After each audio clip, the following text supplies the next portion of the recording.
ওই দেখুন ট্রেন যাচ্ছে, গ্রিন ট্রেন।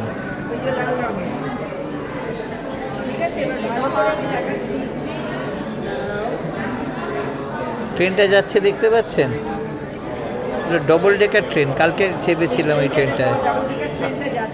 ওই তো টানেলটার মধ্যে ঢুকে যাচ্ছে সাপের মতন। দেখুন এই টানেলটা দিয়ে ঢুকলো, ওই টানেলটা দিয়ে বেরোবে, টানেলের ওপাশ দিয়ে বেরোবে। ওই দেখুন বেরিয়েছে একটুখানি মুখ, ভালো করে লক্ষ্য করো।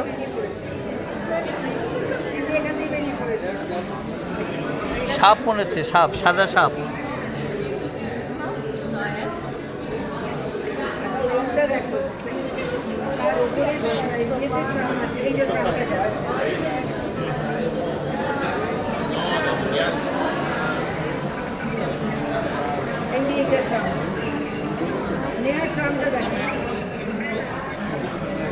এখানে এটাকে বলে